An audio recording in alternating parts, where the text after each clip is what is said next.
Hello, Sacred Sisters.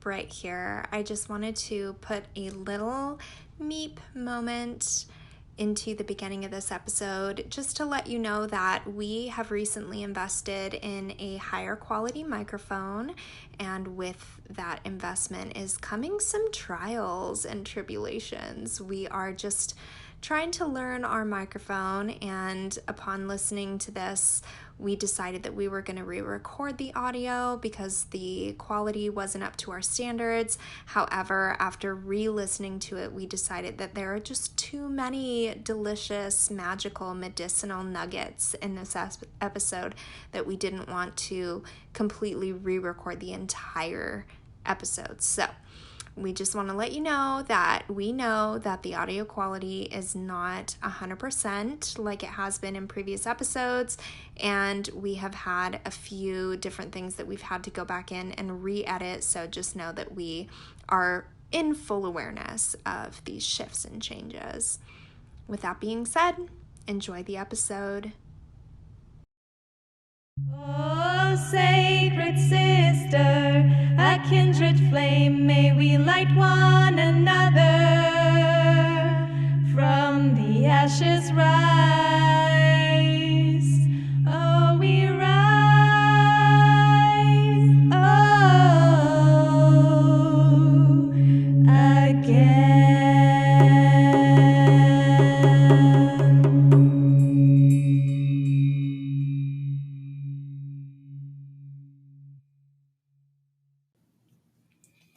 Hello, and welcome to the Sacred Sister Podcast, where we normalize the magic and sacralize the mundane. My name is Brett. And I'm Hannah. And what are we going to be talking about today? We're going to be talking about spiritual protection. Yes, so excited to dive into this conversation and open it up with all of you, our lovely audience. Mm-hmm. However, before we dive into the conversation, we want to do a tiny bit of housekeeping and then also let you know what the episode's going to be about, and then we'll dive into our little guided meditation. Sound good? Mm-hmm. Okay. So a few days ago, I got an email from someone who is a part of our audience, who is a listener, and I just want to let all of you know, if ever you do come upon a glitch for one of our episodes, an audio glitch, or maybe something cuts off, or something that we are obviously unaware of and you as a listener should not be listening to, please let us know. We got an email earlier this week that episode 2, what are masculine and feminine energies, that it's only 3 minutes long. We knew this about 1.5 or 2 months ago, but when we went to delete and re-upload it, it magically seemed like it totally righted itself, and it was the complete length of the full episode. So we were like, wow, what a divine thing.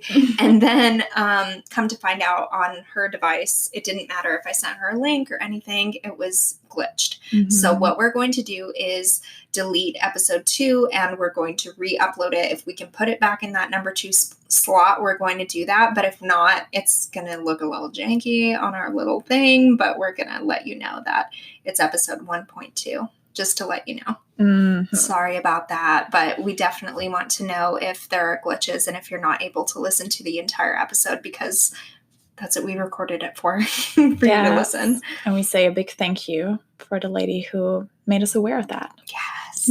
Thank you so much. Okay, and then number 2, why don't you let us know what we are going to be talking about today? Yes, I would love to. So we're going to be talking about the spiritual protection. So why is spiritual protection important? Who are we even protecting ourselves from? And we're going to go through 5 spiritual protection practices that you can use in your everyday life. Yes. And then we're going to have a call to action at the end. Sounds good. Thank you. And also, maybe let's go through a little summary so that we have an idea of what those 5 practices are going to be. So you have a little glimpse of what's to come. We have physical tools. We're going to be talking about physical tools that can help us with spiritual protection. We talk about how to create energetic barriers, how to call in our spirit guards, how to open or close portals, and last but not least, discernment, the power of discernment. Absolutely. Yeah, so now Brittany is going to be taking us through a little guided meditation to help us ground ourselves. And then we're going to be diving into the spiritual protection. Yes, thank you so much. So, from wherever it is that you're listening here today, whether it's at your home, if you're in your car, wherever you find yourself, if you are able to, go ahead and place your 2 feet solidly upon the earth. And if you're able to sit, if you're in a place where you're able to really relax down, I invite you to come into a comfortable cross-legged seat. Perhaps you would like to lie down, whatever it is that, however your meditation stance is. Go ahead and find yourself there.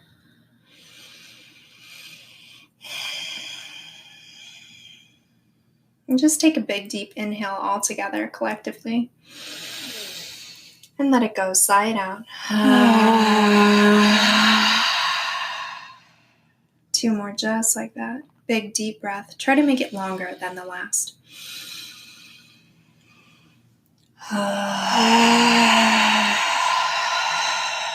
Leaning especially into the audible release last breath.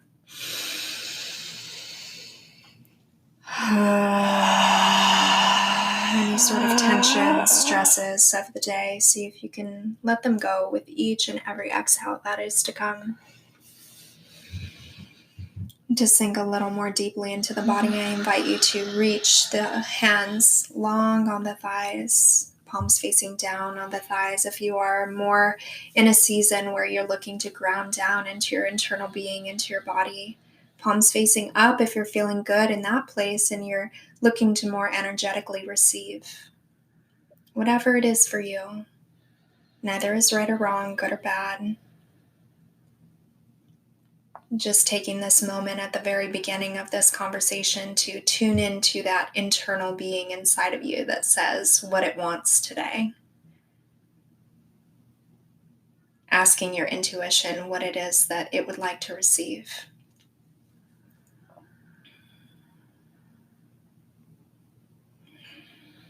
Just take a few breaths at your normal pace. How are you today? How are you feeling? How has your day been?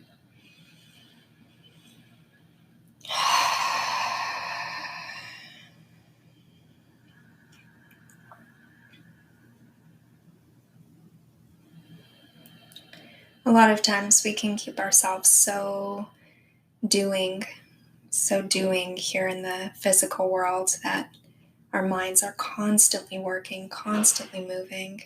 And I invite you to hear, even if it's just for these 5 minutes, see whether you can ground yourself more into this present moment.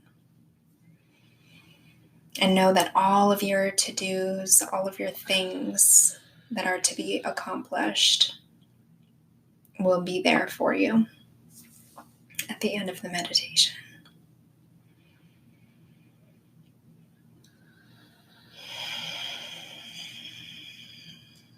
How's your body feeling today? I invite you to gently start to move from side to side, feeling into your body. Just a gentle, slow awakening of the spine. Even allowing the head, the skull, to lean over to the right and rock over to the left. And gently come back to a place of stillness.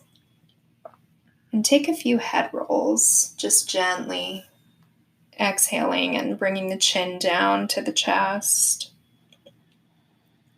And then hardly efforting at all, allowing the skull to roll from one side to the back so that the chin is tilting up to the sky and over to the second side before completing a rotation.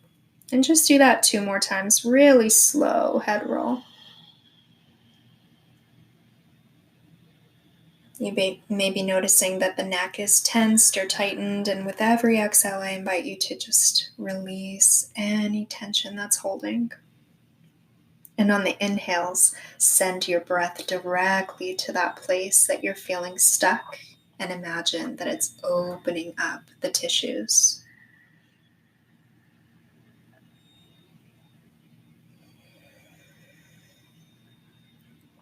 At the bottom of your next exhale, you can start rotating the head in the opposite direction if you haven't already.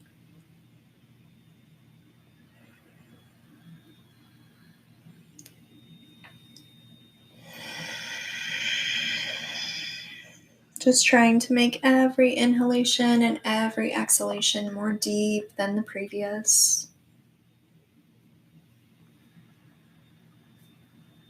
One more.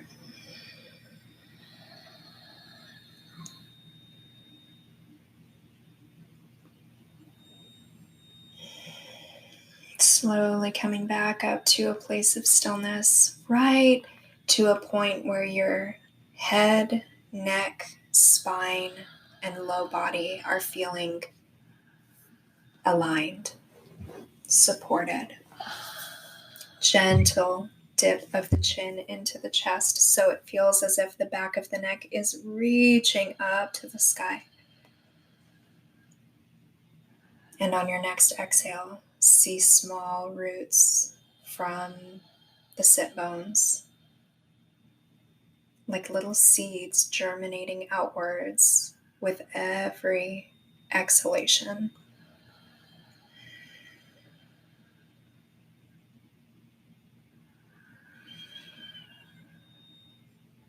Exhaling, rooting you down into the present moment, rooting you solidly to the earth.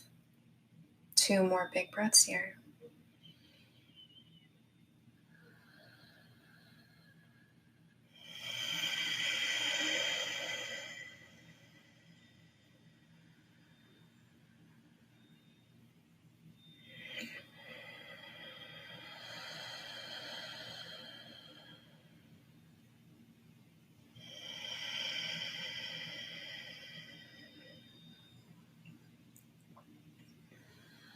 On your next inhale, feeling the skull rising up toward the sky, pulling on the spine, lighter, taller, feeling more free. Exhale, continue growing your root system down deep into the earth.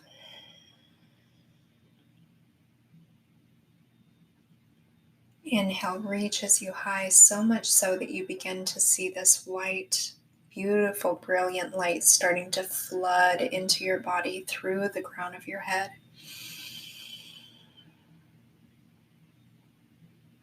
Exhaling, rooting more deeply.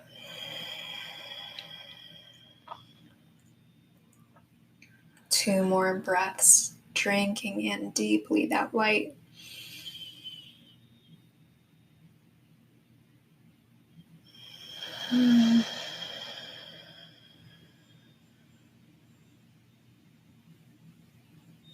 One more inhale, gulping the brilliance into your being.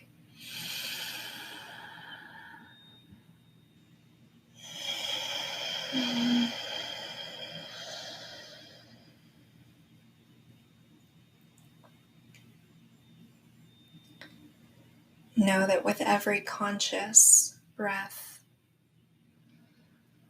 we are able to feel our vibrancy here in this human experience. We are able to connect our spiritual, physical, mental bodies.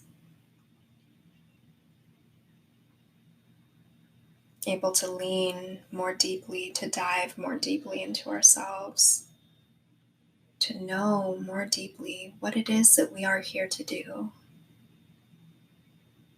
to open ourselves to receive the guidance that will help us along this path,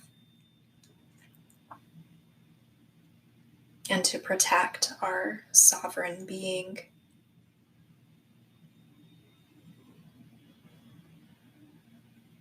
so that she may more fully step into this work.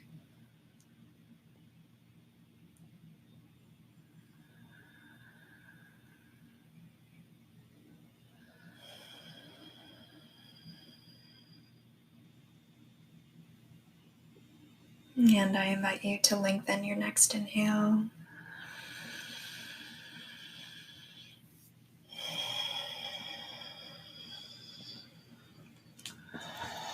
Coming back into your body, into your space. Gentle, slight movements, whatever feels good to you.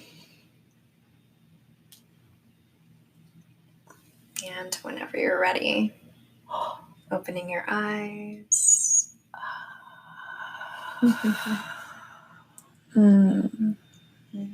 Thank you. Thank you.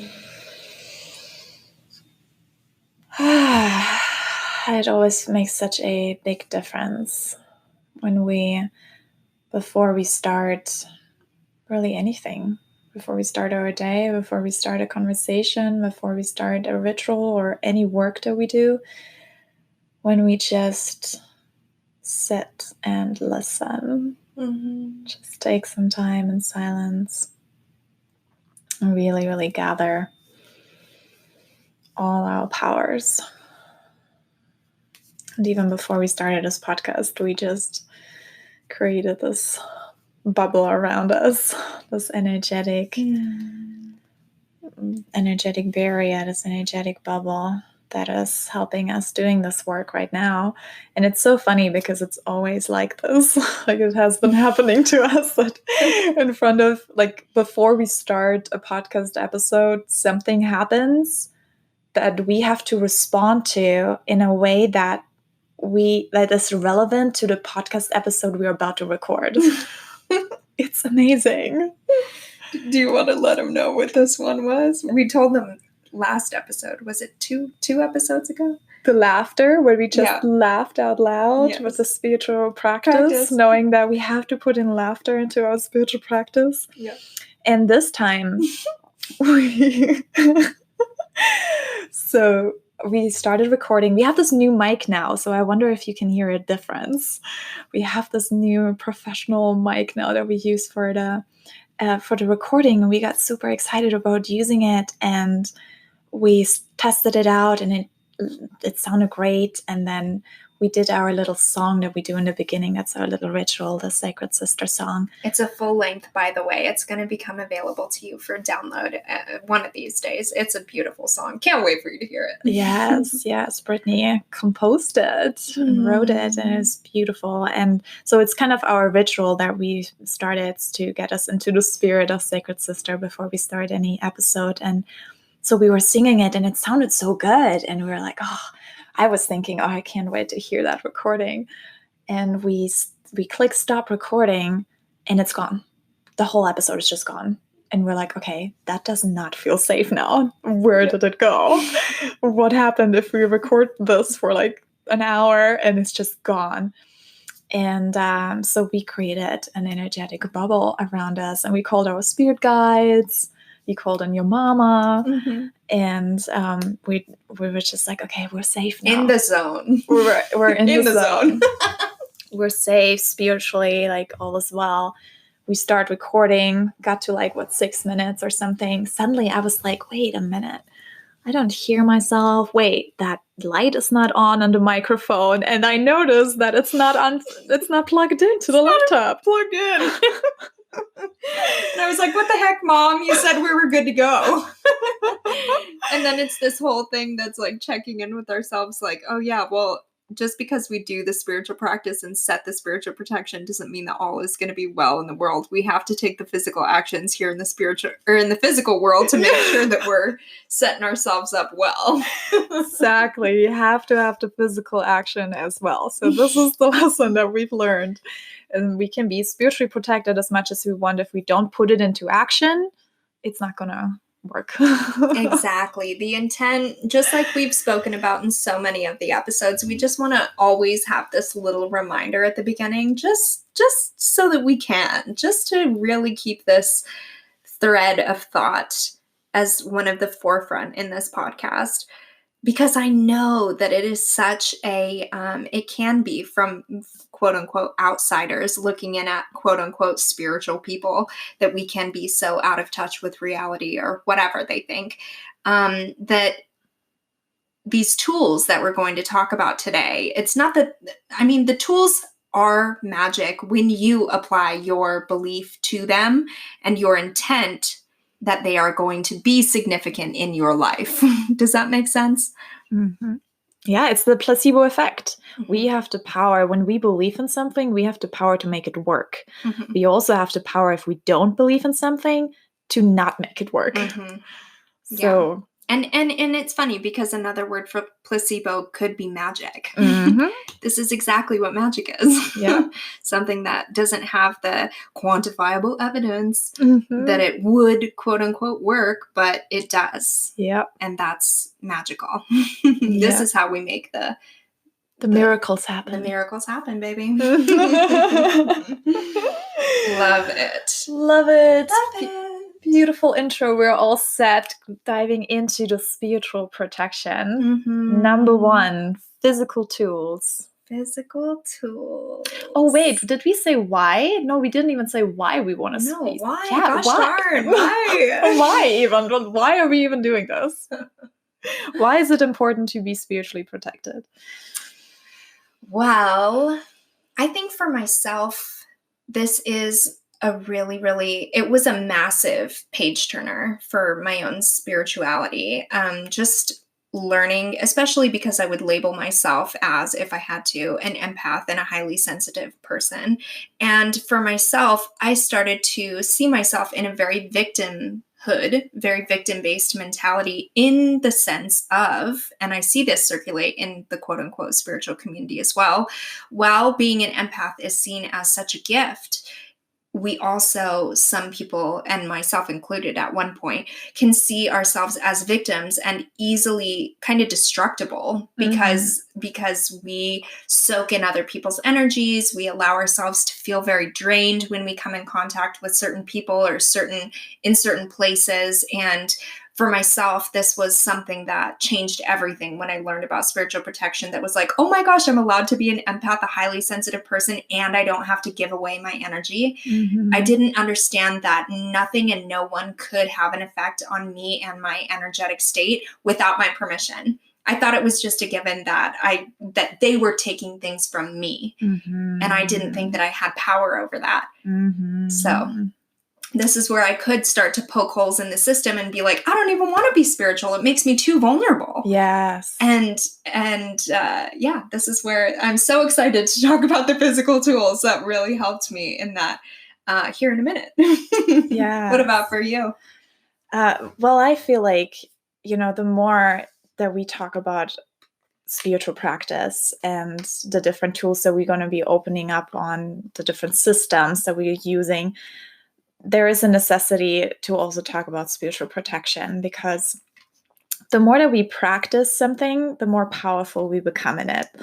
And the more powerful we are in spiritually, in a sense, then we just are more open to get attacked in some way or another. And it's not like a negative thing. It's just a very common thing. You can see it in the world. Like, if you have some sort of power or influence, the more popular you are, the more haters you have also. It's just a natural thing, because people get jealous or whatever it is.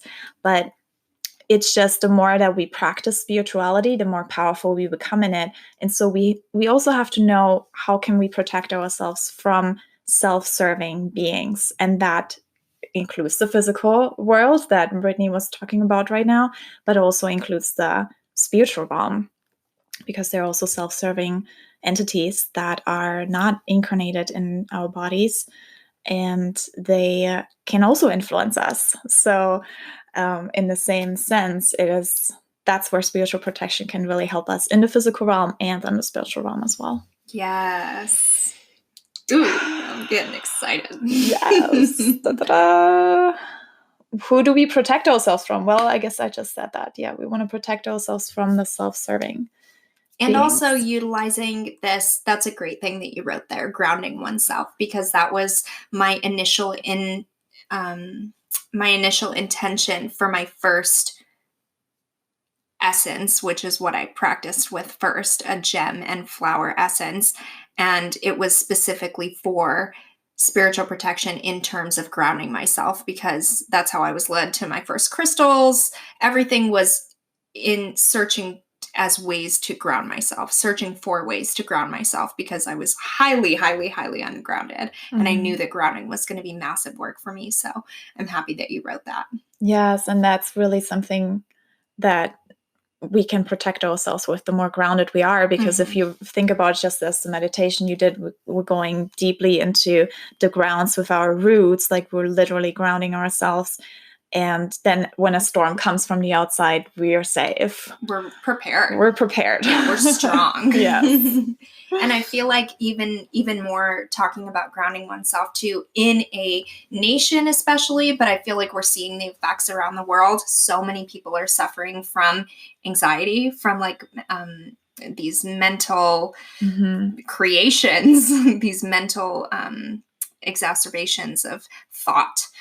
And grounding oneself is the perfect equilibrium. Thinking back to the elements, the air is the mental. That's where anxiety lives. And grounding oneself is the earth. So it's the counterpart to the air. That's the balance. And we're able to do both, to reside in both. Yes. Yes. Yes. Yes. All right, let's get started. Let's look into the physical tools. What kind of physical tools can we use to protect ourselves spiritually? Yes. So I guess first off, I'll say for myself, working with crystals, working with gem and flower essences and tinctures, which are different. And I'll talk about that here in a second. Smudging tools. Those are the ones, that I wanted to speak on. And then you have a few more. So my first crystal was the black tourmaline. It's a really, really heavy, very grounding stone. Great for soaking up negative energies as well. So people can use this for a myriad of reasons. And actually, what are some other crystals that people can use for protection as well? Yeah, I feel like we're going to do a whole episode on crystals specifically too. 100%. But just so that we have like a little bit, I would recommend as a starter crystal, a clear quartz. It's a white crystal. It's and clear. It's really helpful to just kind of get started because it basically goes through all your chakras. It has all of them and it included. And we'll do a chakra episode too. Yes, we're going to do a chakra episode too. But so this is like more like I would almost say like a beginner all healing stone. Yeah.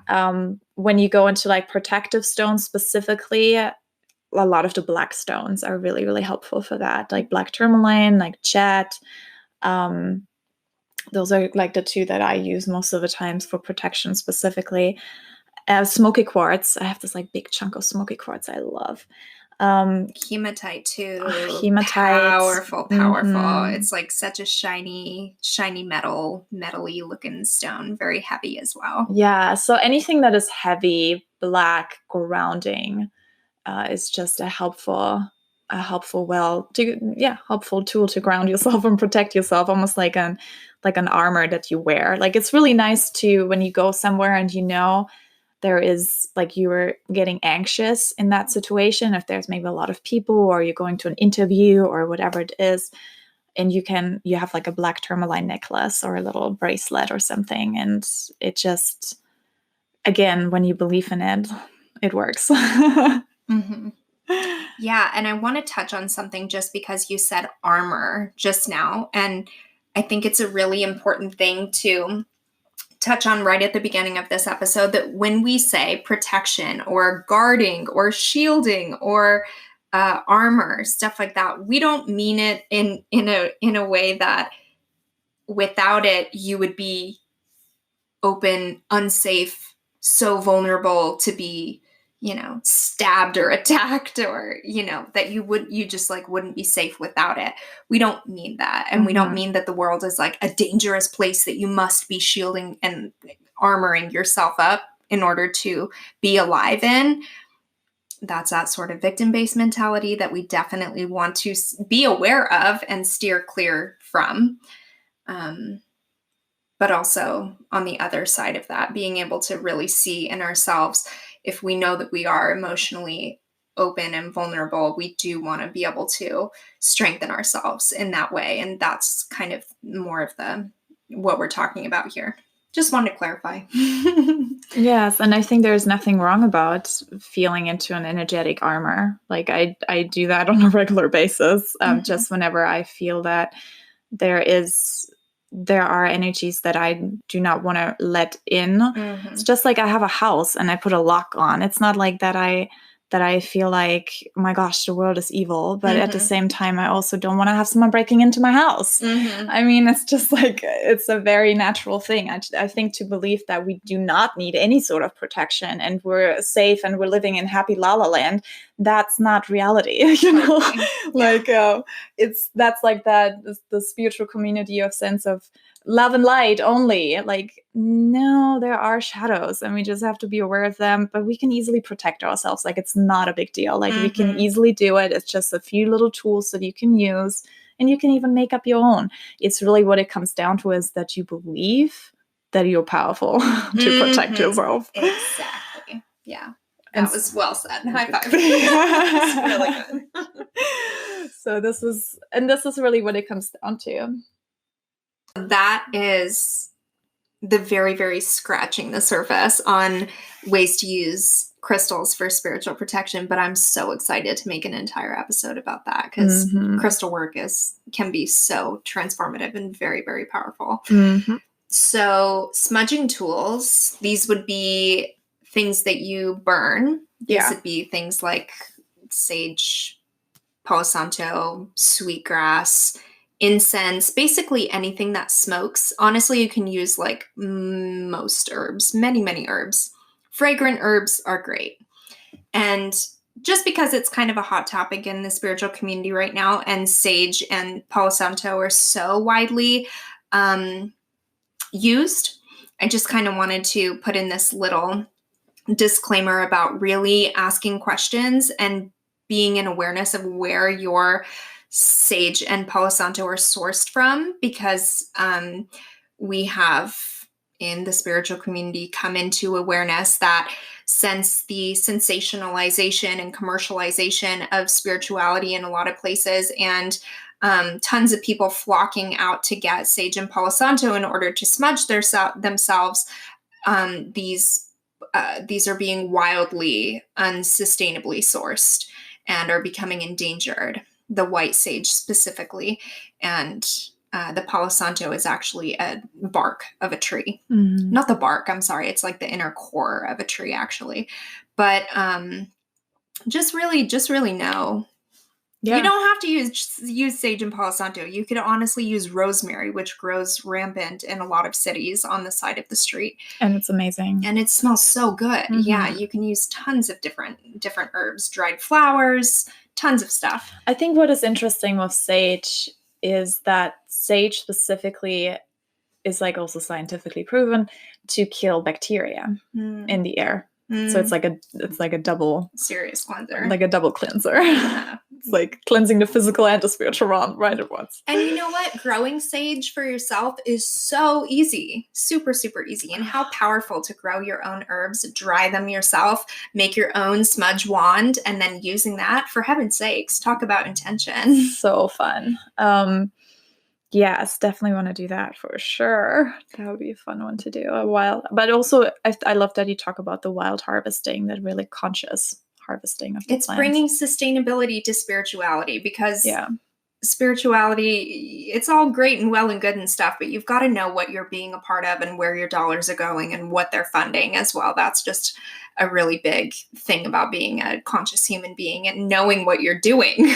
Yes. With your money. And as soon as something gets modern, like, all the spiritual practices are becoming more and more modern and mainstream, and then all of them want to do the same thing. And then that's when we get into troubles, because then we start abusing the resources that we and unknowingly too. It's not like anyone wants to be doing this harm, but we just don't know unless we talk about it. No shame, no harm, no foul. Just awareness.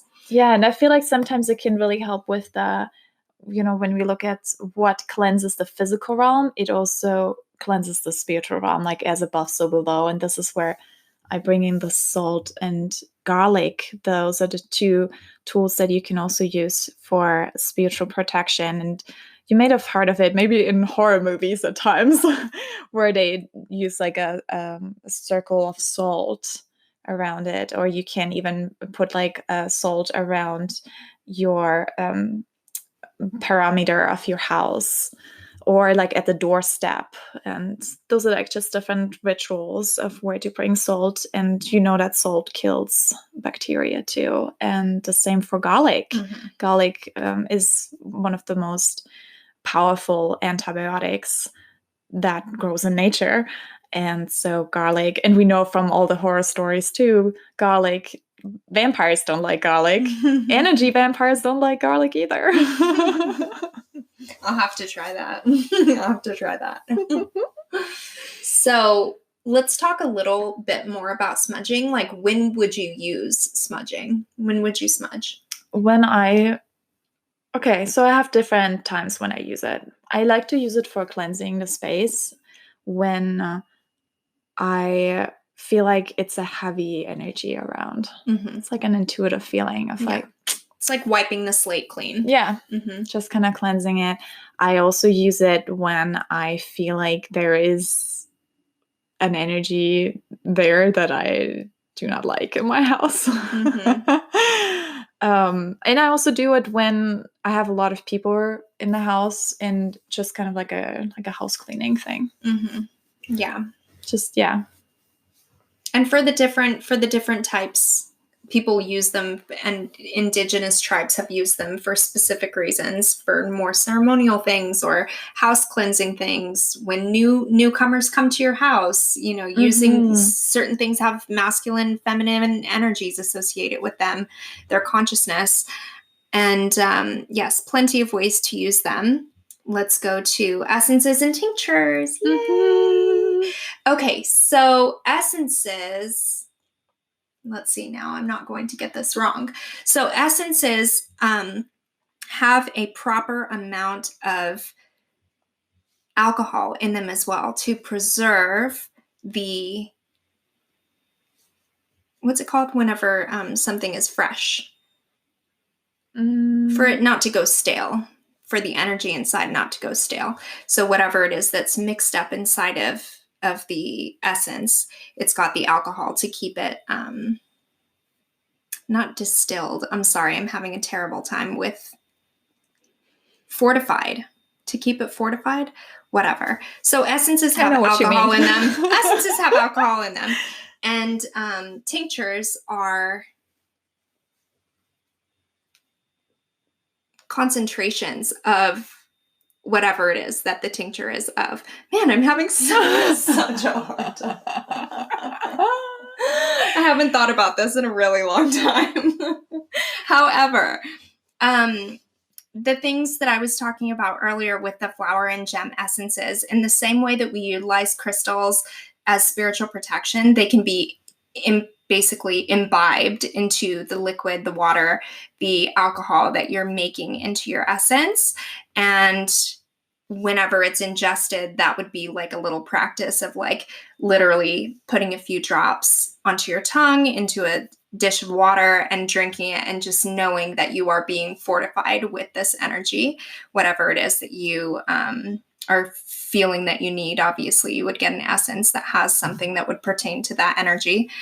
And the flowers as well. I'm not so much, I wouldn't even say that I pander in herbalism, really, but I do know that a lot of flower essences, two in particular, have really, really, really worked for me and really helped me in a very transformative way. And the flowers have consciousnesses within them, just like anything does. They're little energetic personas too. Yes. And they help in their own way. And it's not even just the leaves, the blossoms, it's the stems, the leaves, the roots. So really a very fun topic. And maybe in a future episode, we could invite someone on and interview them as well, because it's something that I'm so fascinated by and I love learning about, just because I've seen the way that it works for me. And yes. So you have to name the two that work for you now.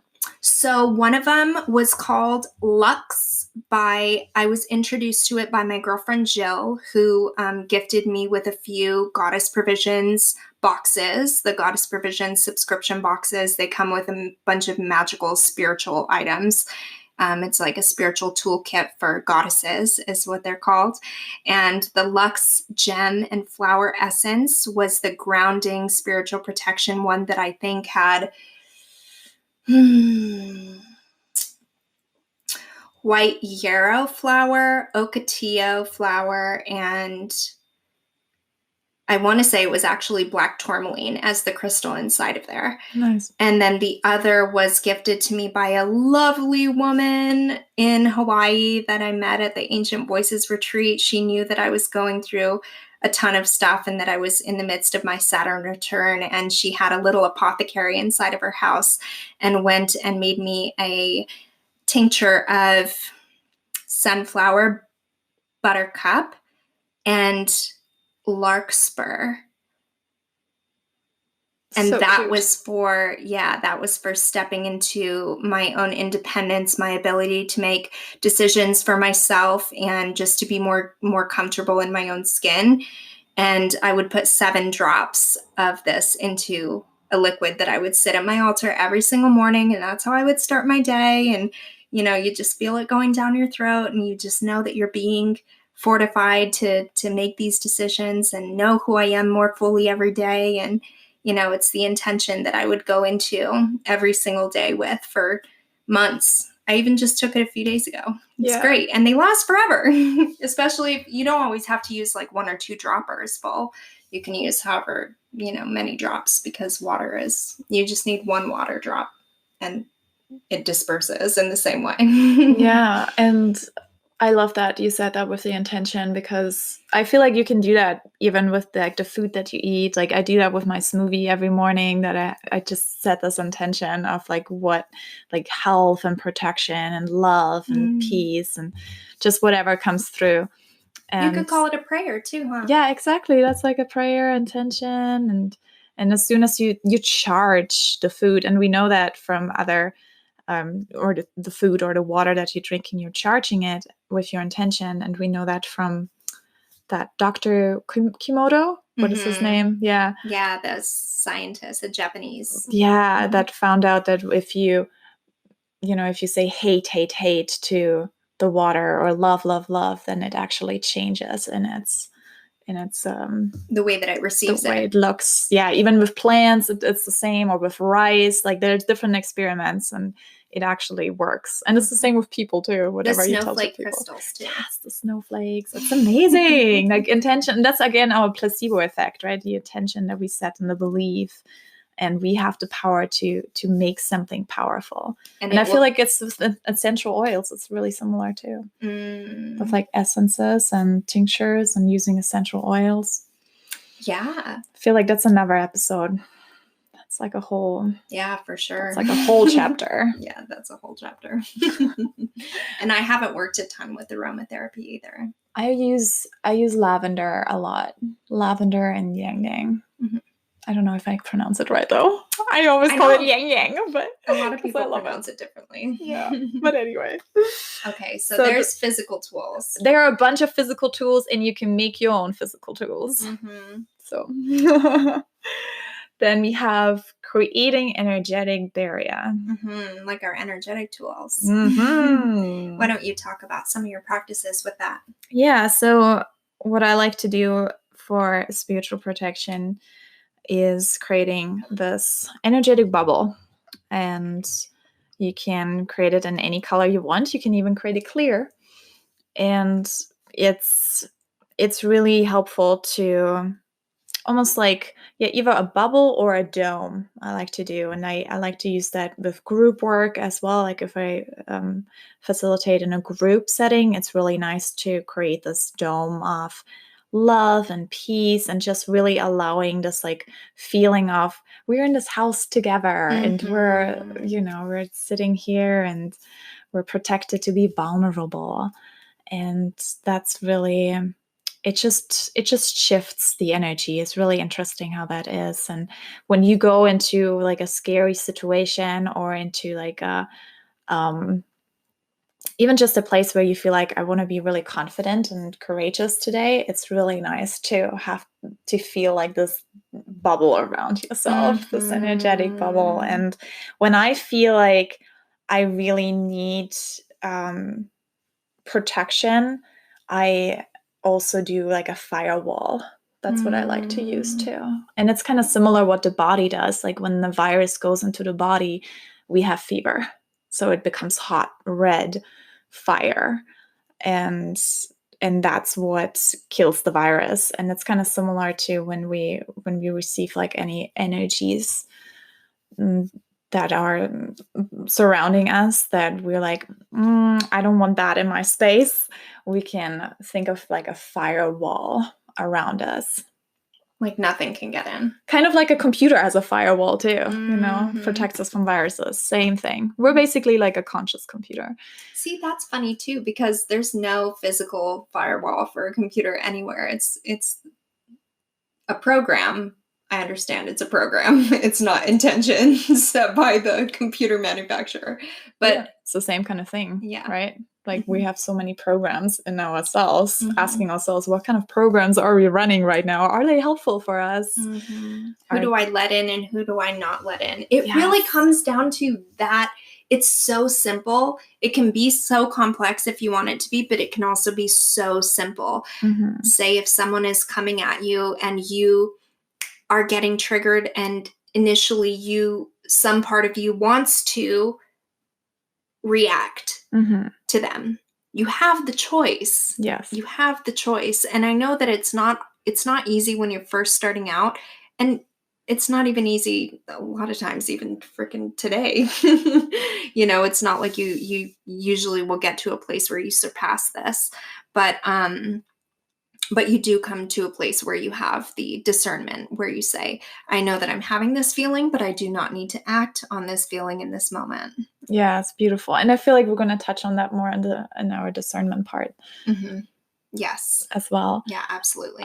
But yeah, this is creating the energetic barrier. And I would suggest doing it with white light or clear light at first. You can bring in any kind of light, but with the white light you actually bring in all the colors at once.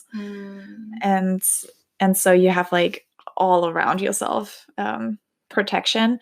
But if you want to do like more specifically, you can bring in green light or orange or red or if blues. You're doing specific chakra work, that's really helpful too, bringing in the color of that chakra. I know for myself, I don't usually, unless I'm doing a guided meditation where it's being facilitated to me, I don't usually reach out to different colors, but even just setting something around myself where I'm like envisioning just a barrier, just a clear barrier, and then it disappears as soon as I'm done setting it, whatever it is that works for you. Yeah. That's again, whatever it is that works for you. Play around with it. Experiment. Yeah. See what feels good. And then number 3, calling in spirit guards. So this is what we did just before this episode. And this is actually what we do before we start every episode, giving you a little behind the scenes. We call in our spirit guides, angels, ascended masters, people that we're working with. I always call in my mama, loved ones, any kind of loved ones who have crossed over. If you have guardian angels, your own higher self, calling in your higher self, higher wisdom. Yeah, it has really helped me a lot. And I mean, we can go as deep as we want with this episode of spiritual protection because I've had experiences in the spiritual realm that were pretty intense, but I also work a lot in the spiritual realm, and I also go really deep into realms, and it's like a jungle. So just knowing there are wild animals out there, and you need to have some sort of protection when you go down that road. But even just being aware that, and I feel like a lot of us have experienced it at some point, and that sometimes we feel energies that it just doesn't feel safe in the house. I feel like I've had that with a lot of people that don't necessarily have any spiritual practice. They just can feel it like just like weird emotions in a house. Like it just doesn't feel right. And those are the times when I really like to call in 4 archangels. This is just my practice, and it has worked amazingly for me. Myself as well. She shared this practice with me, and then I started doing it when I was feeling unsafe at home too. It is amazing. I call in Archangel Michael to my right, Archangel Gabriel to my back, Archangel Uriel to my left, and Archangel Raphael to my front. And it's like when I'm feeling it right now. And whenever I feel them, like they're huge for me. There are these like huge beings, and I see them sometimes in the astral realm too, and they're just like so big. And you just go through, like wherever you're going, you go with this like spirit army of people, and you just know like nothing can hurt you. You know, and it's a really helpful feeling, because you can from then on just be more confident in who you are and trust yourself and shine your light brighter. Yeah. The way that you, I think, talked about it with me and how I started using it was placing it around either the 4 corners of my land or the corners of my house and at the openings of the doors of my house. Yes. Those are really good ways of using them or working with them. I don't want to use them. We're working with them. They're supporting us. Also, Jesus. I just got to mention Jesus here. Jesus has been crazy helpful in he's amazing. He has really, there were times when I had spirit beings in this house. It was just, it's not like that they were negative in a sense that they were evil or something. They're just lost souls, and they're just not aware where they are. They're really attached to the physical realm, and they're trying to get the energy from me or my family members. And whenever that has happened a few times, I called in Jesus, and I called in my angels and Jesus, and then he is a warrior. He is a spiritual warrior. And I feel like that's a lot of times what happens with, and we talked about that before with New Age to Jesus. When people start doing these New Age practices and they start becoming more powerful in it, and they start attracting souls that are lost, because it's like you shine your light, you attract moths, you attract all kinds of other beings, right? And it's just that they are looking for you to help them in some ways. And it can be because they're attracted to light. Yeah. And it can be scary when you're not aware of how to deal with them or how to handle them. And that's where you can call in helpers. And Jesus is one of them. And I feel like that's when a lot of people think, oh, now I need to go back to Christianity because Jesus was the one helping me. You do not have to be associated with any sort of religion. You can work with any being. Also, Kali, burn it all away. Kali, burn it all obstacles. She burns away the things that are holding you back, that are not making you feel safe in who you are. Yeah, anyone, especially if we haven't mentioned anything. I just realized we didn't say source or God either, but yeah, absolutely, universe, whatever it is that the divine spirit that you feel is helping you. Yeah, call it in and try it out too. Like sit with it for a while, and you may not, if that's the first time you're doing it, you may not feel anything.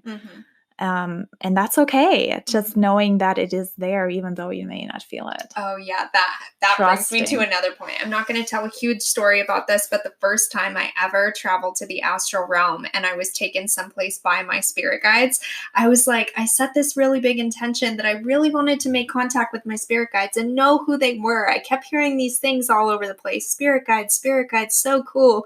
And I was just like, I want to know what my spirit guides are like. And every single night before I went to sleep, I would reach out to them and say, Spirit guides, I don't know who you are, but if you have any messages that you want to deliver to me, please come to me in my dreams or show me anything. It took me I think I did that every single night for 2 solid months. And then one night, something just happened and I was swimming in a portal in the middle of the cosmos, and then they landed me in a place that was that Akashic record realm that I didn't know what it was at the time, but I was very grateful for the information that I got there. And I actually talked about it on this podcast now that I'm saying it out loud. I don't remember which episode, maybe the spiritual person first episode, but I know that I've told this story here before. Spirit guides are out there. Yes, you just have to make contact. Ask for their presence. Sorry. And I think also trusting and staying committed at it. Like what you did, like for 2 months, like that's, I mean, before I had my first out-of-body experience, I did the same thing. I practiced long meditations. I had the ability to be at home a lot, and I didn't have a child, so I had time to meditate a lot. So, just really being dedicated to something that's, again, that's like our main message of this whole podcast, that as soon as you show dedication, you receive results. Yeah, I feel like what we're talking about right now leads us so perfectly into our next segment, which is opening and closing portals. Yes. So important. And I didn't know that this was so important until actually very recently. So, what do we mean? What do we mean by that? What do we mean by that? Can you talk about that for a second? Yeah. So basically when we start to contact something beyond the veil, so that is like, if that's our higher self, that if that's a loved one who has crossed over, if that's our spirit guides, if that's angels, whatever it is, we are basically opening up a portal between this realm, physical realm, and the spiritual realm. And just being aware of that when we open that we also close it, because when we don't close it, then something can happen that Brittany just experienced recently. Yes. So, just recently learned a really valuable lesson in closing portals. I have always known the intention and the purity of the work that I show up to do at my altar space, which is in my bedroom. And just recently, I had a girlfriend over, and my girlfriend sat down at my altar space for a moment and felt something very different than anything that I ever feel at my altar space. And she had a conversation with me the next day about it, and had assumed that the altar space itself was not clean, and that there was lower vibration work that was happening in that space. And I think what we discerned through that conversation with each other was just that even though I know that I'm showing up to do good work, and I've always had really, really beautiful, productive, pure, clean work at that space, when I leave that space and someone else approaches the space, the energetic portal to the spirit realm is still open, meaning what the person who's sitting down to do, when the person sits down at that same space, they have their own wide array of higher and lower vibration, light and dark entities that are available to them. And different things are going to show up for different people. So really what we learned through that, what I learned was just that while I do my good and well work, by leaving the portal open, I am potentially making my friends that enter my house, my partner, my roommate, everybody that enters my space susceptible to whatever. And that's not good. So it's really important to be very clean, to be very intentional. And I think it's a really important conversation to have for a lot of people that are just getting into working with energy, working with the spirit realm, and just knowing that it's not necessarily the space or the altar or the item or the portal that's like evil or bad or lower vibration or anything like that, but just that anything and everything is available to you when you're working with energy. So being really clean, being really clear, and knowing what it is that you're going in to do is very, very smart. All right, beautiful. Thank you for sharing that story. Wow. Yes, what a wonderful lesson. So, yeah, let's move on to our last point, and that is discernment.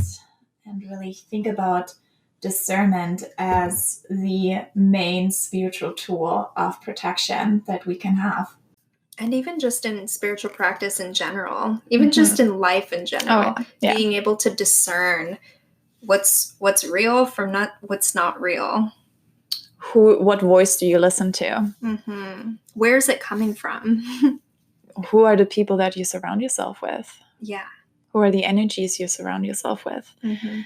Is it real reality, or is it actually something that's stemming from like a wound that's actually not healed inside of yourself?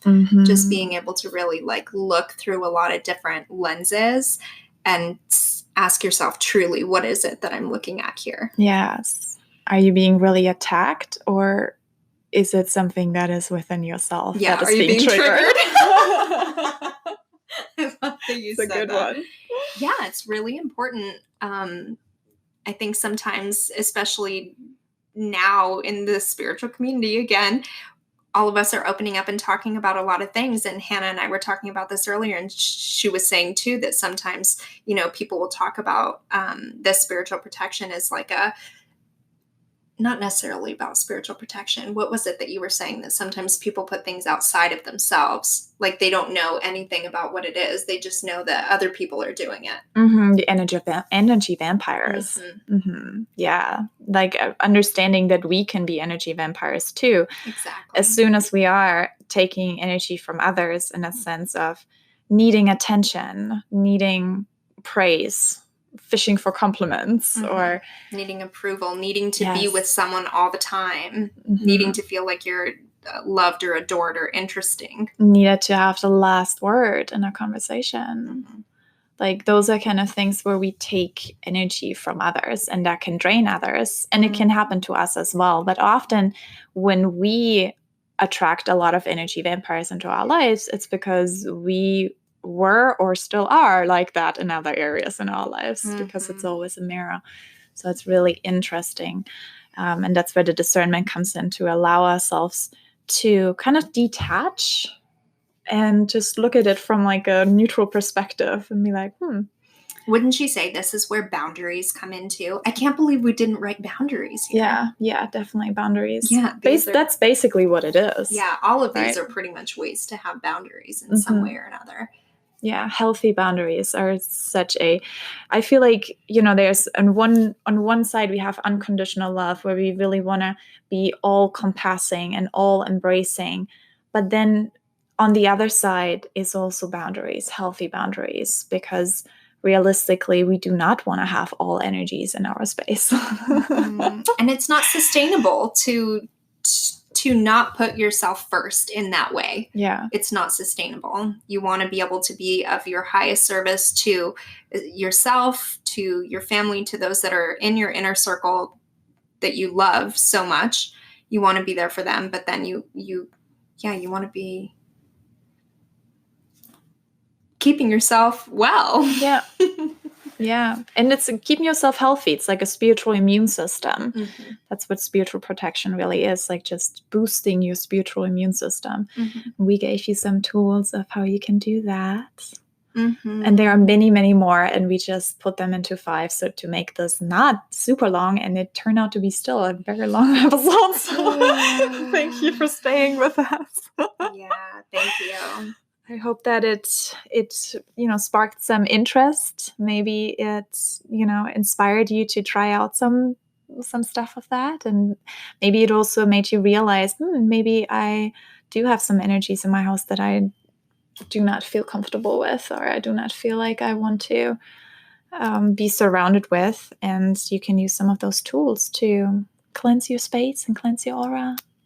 Yeah, I think that's a really good idea for the call to action. So, especially if you have found yourself here to this episode, which we hope is all of our listeners who click play on this episode, what is it that sparked interest or curiosity in you the most with what we talked about?